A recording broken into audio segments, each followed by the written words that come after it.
Hi guys guys आज हम भारत के इतिहास के बारे में बात करेंगे, लेकिन उससे पहले भारत की पहचान, आइडेंटिटी की और नज़र डालेंगे।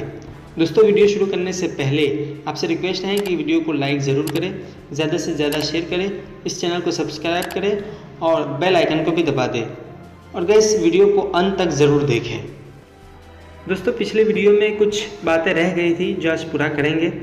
जैसा कि हम जानते हैं, राष्ट्रीय ध्वज तिरंगा है, राष्ट्रीय चिन्ह अशोक की लाट, राष्ट्रगान जन गण मन, राष्ट्र पशु बाघ, जलीय जीवन गंगा डॉल्फिन जो कि एक फिश है, राष्ट्रीय पक्षी मोर, राष्ट्र पुष्प कमल, राष्ट्र वृक्ष बरगद का पेड़, राष्ट्र फल आम और राष्ट्र खेल मैदानी हॉकी हैं।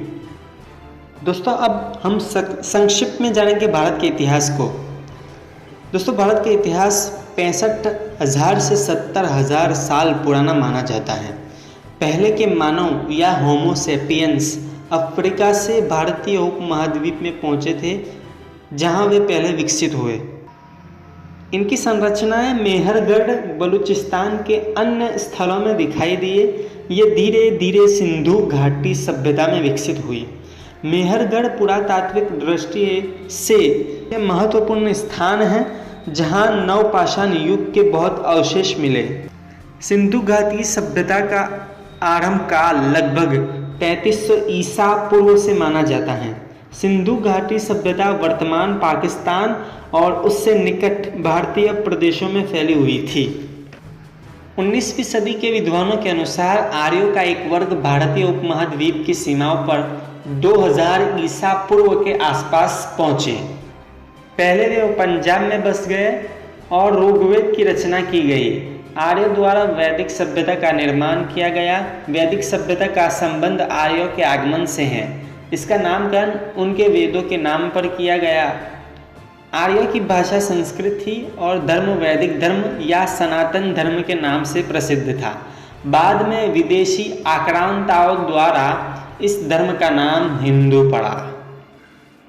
अधिकतर विद्वान स्कॉलर वैदिक सभ्यता काल 2000 ईसा पूर्व से 600 ईसा पूर्व के बीच मानते हैं, लेकिन आधुनिक विद्वान यह मानते हैं कि वैदिक सभ्यता भारत में शुरू हुई थी।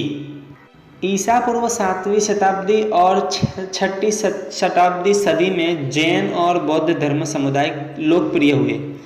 अशोक काल का एक महत्वपूर्ण राजा था, जिसका साम्राज्य अफगानिस्तान से मणिपुर तक और तक्षशिला से कर्नाटक तक फैल गया, पर वो संपूर्ण दक्षिण तक नहीं जा सका। दक्षिण में चौल सबसे शक्तिशाली निकले। गौतम बुद्ध के जीवन काल में 7वीं और 6ठी शताब्दी ईसा पूर्व 16 बड़ी शक्तियाँ विद्यमान थे। अब आइए 8वीं सदी की ओर। 8वीं सदी में सिंध पर अरबों का अधिकार हो गया। कुछ स्कॉलर विद्वानों के अनुसार यह भारत में इस्लाम का प्रवेश माना जाता है। 12वीं सदी के अंत तक तुर्कों का शासन आ गया, जिन्होंने अगले कई सालों तक राज किया। दक्षिण में हिंदू विजयनगर और गोलकोंडा के राज्य थे। 1526 में बाबर ने भारत पर आक्रमण किया, हमला किया।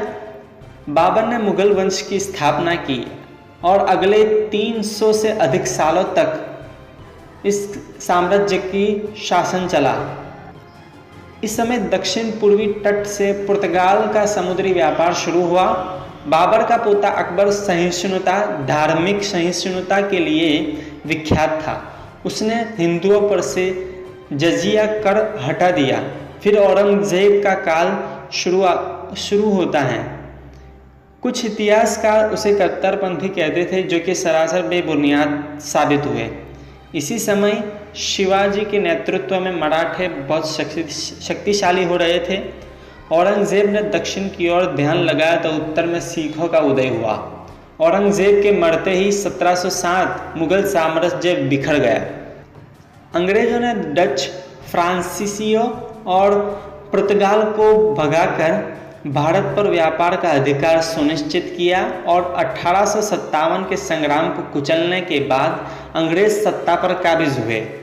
फिर 1947 तक अंग्रेजों का शासन चरम पर रहा। भारत को आज़ादी 1947 में मिली, जिसमें सारे समुदाय का योगदान महत्वपूर्ण था। 1947 के बाद भारत में गणतांत्रिक शासन लागू हुआ, जिससे पाकिस्तान का जन्म हुआ और फिर दोनों के बीच कश्मीर जैसे मुद्दों पर तनाव बना, जो अभी तक चल रहा है। वैसे तो भारत का इतिहास बड़ा लंबा है, लेकिन हमने इसको संक्षिप्त में जाना, शॉर्ट में बयान किया। ऐसे हिस्टोरिकल नॉलेज को देखने के लिए हमारी चैनल को सब्सक्राइब करें।